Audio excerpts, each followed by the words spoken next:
Commenting on Herbert Diess's interview that he recently gave on German television, Herbert Diess, the former CEO of Volkswagen, in my opinion, is a good symbol for a couple of things. In particular, um, it's a couple of things. Let's say, to give him some credit, he's a very, very good manager. I think he's incredibly smart and he's very well spoken. However, I believe he's a little bit tricky when it comes to his intentions. And that's the content of my episode today, because I want to discuss his comments in the context of the Innovator's Dilemma, Clayton Christensen's bestseller and really pivotal book that describes disruption. I want to define disruption. I want to try to explain where the German car industry stands today as a disrupted industry. And I want to say that people like Diess and other managers in the German car industry are actually following the exact blueprint of the innovator's dilemma, which is they're running away from the low-cost disruptor and they're going up market, which is, according to Christensen, a logical strategy. But I see it differently. I think what managers do is simply try to buy time to pay themselves and go away, because it's a losing strategy. And the only way to combat disruption is to face a full frontal and to disrupt yourself, whether that is through, let's say, what Tesla's doing now with making cheaper cars and cannibalizing itself, or whether it's like Facebook does with things like copy and shamelessly use other people's products in your product line, and therefore also disrupt yourself in a way, but in the long run build value. So those are the kinds of things that I want to discuss here. Now, I don't want to particularly pick on Herbert Diess, but I still think that his track record is pretty shady. There was a diesel scandal, which he was kind of involved in. I mean, everybody on top of Volkswagen had to have some fingers in it. But the point is, I think there is a let's say, a difficult relationship with the truth within the German car industry, and that is part of the problem. Now, the industry today is on its knees for several reasons, but the main reason is because they missed out on electric cars. And I think Tesla is a good example of a company that is, on the one hand, disrupting an industry, but now also being at risk of being disrupted because other Chinese manufacturers and others like Koreans and even American startups are actually threatening the company. So the only way to combat this is by doing what the others are doing even better. And in the end, everything is always driven by cost. So what Herbert Diess is saying in the interview is, we lost the low-cost segment, now let's go after the high end. And that's exactly what Clayton Christensen says in his book. He says that that disruption is a theory of competitive response. That's what it actually means. And what it really means, even more specifically, is a theory of how to respond to a low-cost producer. When somebody comes into your market with a product that can be produced at lower cost, that either provides the same value that you're providing, or even provides different values, where some of the existing values are adjacent to new values. I'm going to explain in a second what I mean with that. Then you really are in trouble, and you really, really have to embrace that new, and you can't just run away in the high end. Christensen in his book explains this very well with the steel industry, where there is traditional steel manufacturers who produce steel by by using iron ore and coke and burn this stuff at very high temperatures, and that's how you make steel. And then the new industry, the scrap steel industry, found a way to do this much cheaper with electro ovens and things like that, using scrap steel. And in the beginning, they were only able to produce low-end steel. So what the existing steel manufacturers did, they said, okay, you take the low end, we're just going to go high end. And that became a race where the low-end guys got better and better and better at much lower cost, with a lower cost structure, doing the same thing sometimes better, sometimes maybe slightly not as good, but in the end they did it and they succeeded in the market, and the traditional steel manufacturers are almost all gone or really struggling to survive, and the disruptors like Nucor Steel in the US and others, they really did extremely well and created lots of value for shareholders.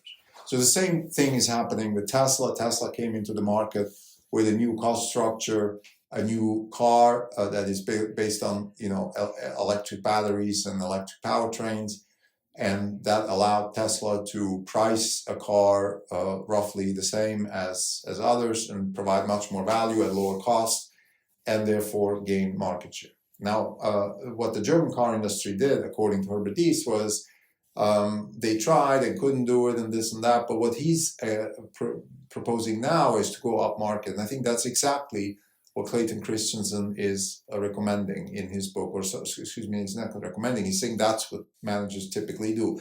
And Christensen, he unfortunately he died, but he was a well-spoken, polite man, but really the undertone of his book is, you should not read it like the way he explained it is, well, managers do what they're trained to do. They try to maximize sales and profits. I don't believe that, because I think what most managers, and I want to say the managerial class, people like Herbert Diess perfectly, they have no skin in the game, no ownership. All they have is high salaries and high bonuses. And what they're doing is maximizing those by gaining time. Because going up market is nothing but gaining time, and in the end you have a whole industry in shambles, which is roughly what the German car industry looks like right now.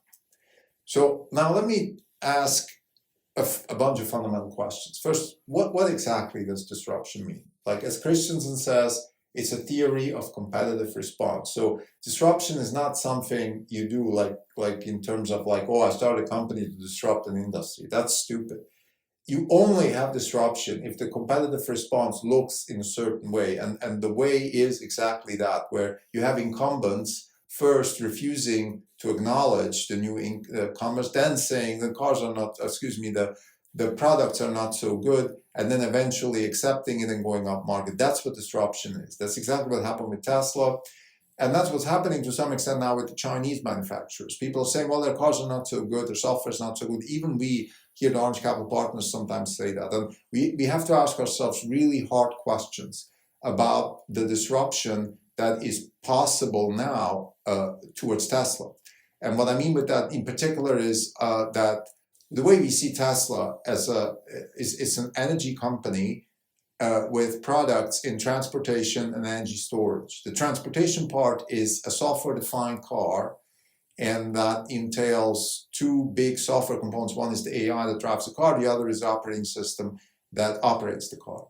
Now, in those areas, probably Tesla is definitely market leader right now. However, the question is, how far behind are the Chinese, and will they catch up? That's the main question. And we just recently had a talk with Tesla representatives, and we asked that specific question. And what gives us some comfort as Tesla shareholders is that, as good as the Chinese are right now, we don't really have an integrated player. So one clue that you have as an investor in this particular situation is that as long as you're not fully integrated, you're going to have a hard time competing with Tesla, because Tesla is fully integrated. So that's a good thing. But nevertheless, I think one has to be very careful with the situation here, because you could have other startups coming with lower cost, higher value products. I want to be clear that we are not concerned about the kind of disruption that the Chinese are extremely good at, which is subsidized low cost. That's not disruption. That is kind of the inverse of what the German car industry is doing, which is you're just buying time. The German car industry is buying time for its managers, and the Chinese are buying time for its production facilities. In other words, they're subsidizing, hoping that at some point, through predatory capitalism, you get rid of all the competitors, and then you can jack up prices again. That is a real threat, and I think the Chinese are perfectly capable of doing that, but that's not the kind of disruption. The real disruption we're talking about is the one like it's depicted in the book, where a competitor comes without any subsidies, with new technology, and is able to produce something at lower cost, at same value or even higher value. So I wanted to bring this out in the context of this interview. It's in German, so for people who don't understand German, you can probably use some AI to translate. It's worth listening because what Herbert Diess does in the interview, he tries to sort of excuse the missteps that the German car industry has made in terms of trying to deal with Tesla and the electric car industry in China in general. I think two things are being neglected here. One is the arrogance, and the other is the I almost it's almost close to theft what happened, and that's always the case when you have whether it's I don't know, Swatch Group in Switzerland pretending that there's no such thing as the Apple Watch, whether there is the Blaupunkts of this world, the stereo radio producers of 1960s and 70s in Germany who totally missed out on the Japanese digital and then Korean digital electronics industry. So a lot of these types of disrupted industries are often victim to managers who just buy time. So I just wanted to say that, and I think we need a new regulatory and corporate law type of setup. I think that there's something wrong with our corporate culture or the general corporate culture of capitalism that allows that. And I think the problem is the managerial class. I think the managerial class needs to be disrupted. It's being disrupted here in the US with companies like Tesla, with Anduril, with Palantir. So they're openly, vocally going against. When I say managerial class, it's those Ivy League educated McKinsey type people who show up at PowerPoints and talk nonsense and just buy themselves high bonuses and high salaries. Wall Street, a lot of Wall Street is like that. That class needs to be disrupted because it's not just harmful to the company, it's harmful to society. And I think Herbert Diess is in this interview epitomizes this particular mishap in our system. So that's one thing I wanted to say. I think the other thing I wanted to say is now with regards to being a shareholder of Tesla is, again, we are laser focused on the risk of disruption. I think Tesla's doing the right things. I think Elon Musk absolutely understands disruption, and he has the humility and the aggressiveness to confront it. He went into China. He wants to compete with the Chinese head-to-head in their market. He's doing the same thing in Europe. He is very aggressively competing in the AI front with OpenAI and others, Chinese manufacturers, of course, and Chinese software developers.